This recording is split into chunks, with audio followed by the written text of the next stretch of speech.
দাওয়াত খেতে কার না ভালো লাগে, দাওয়াতের কথা শুনলে কিন্তু আর কাজকর্ম ঘরে ভালো লাগে না। তাই আজকে দাওয়াত ছিল একটা বউভাত, ঝটপট করে সবাই রেডি হয়ে চলে গেলাম দাওয়াত খেতে। গিয়ে দেখি আমরাই প্রথম বেসে বসতে পারলাম। আসলে প্রথম বেসে বসতে পারলে কিন্তু একটা আলাদা মজা আছে, কারণ প্রথম বেসে বসাটা কেন আনন্দ, সেটা ছিল খুবই সুন্দর পরিবেশ, খুবই ফ্রেশ ছিল, সব কিছু ছিল ধোয়া, আর খাওয়াটাও খুব আনন্দ লাগে। সবাই মিলে একসাথে বসে গেছি। বসে যাওয়ার পরে সবাই একসাথে খাওয়াটাই ছিল আনন্দ।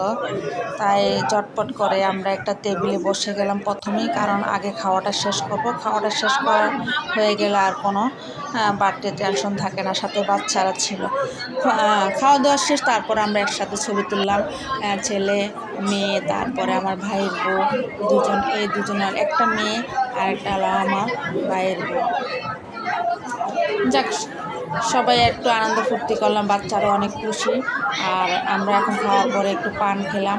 এই যে আমার এটা ভাইয়ের বউ, ও পান খেলো, আমি একটু পান খেলাম।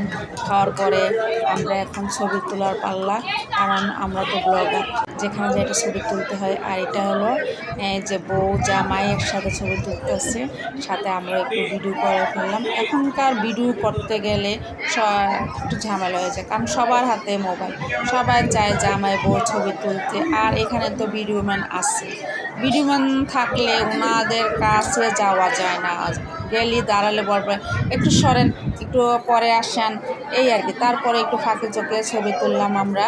ছবি তুলে এই যে ঘুরে ফিরে বউর সামনে আবার চলে আসে। যাক, আমার ভিডিওটা কেমন হলো জানাবেন।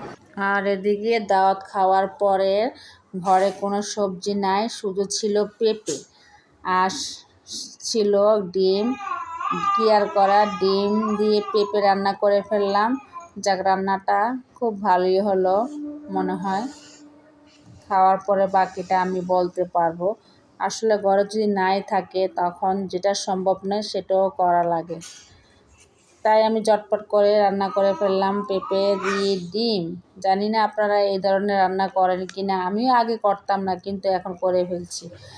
আর আজকে আমি বাজারে গেলাম, বাজারের সামনে যখন দেখলাম এখানে শিং মাছ আছে, শিং মাছগুলো মোটামুটি ভালোই ছিল আর বড় ছিল। তাই আমি 1 কেজি শিং মাছ নিয়ে নিলাম। শিং মাছটা সস্তা হয়েছে, তেমন দাম হয় নাই। সাথে আরও 2টা মাছ নিলাম, অন্য মাছ। সেই মাছগুলো আমি নিয়ে নিলাম, কারণ একসাথে নিয়ে নিলাম মাছগুলো। ঘরে মাছ থাকলে অবশ্যই রান্নাটা ভালো হয়, তখন আর কোনো টেনশন থাকে না। মাছ ছাড়া একদম চলা যায় না, মাছ সবজি ছাড়া একদম ঘরে চলা যায় না। সেটাও আমি নিয়ে নিলাম, সেটা হলো তেলাপিয়া মাছ, এটা কুটে নিয়ে আসলাম। শিং মাছ আমি কখনো বাজারে কুটি নেই, কিন্তু আজকে আমি শিং মাছটা বাজারে প্রথম কুটলাম, কাটালাম। সেটা ভালোই হয়েছে, আর কাটার কোনো ঝামেলা থাকলো না, ঝটপট করে কাটা হয়ে গেল। এখন শুধু আমি ফ্রিজিং করব। এগুলো একটা হালকা ধোয়া দিছি। আর আজকে আমি এক জায়গায় ঘুরতে গিয়েছিলাম, কয়েকটা ফুল দেখেছি, ফুলগুলো আসলে খুব ভালো লাগলো গাছের ভিতরে। তাই ফুলটা আমি আজকে ভিডিও করে নিয়ে আসলাম আপনাদের জন্য। এই ফুলটা আপনারা কি বলেন জানি না, তবে আমরা বলি রঙ্গন ফুল। ফুলটা কিন্তু এখন ফুটলে কিন্তু খুব ভালো লাগে ফুলটা। যাক, আমার ভিডিওটা কেমন হলো সবাই একটু কমেন্ট করে জানাবেন।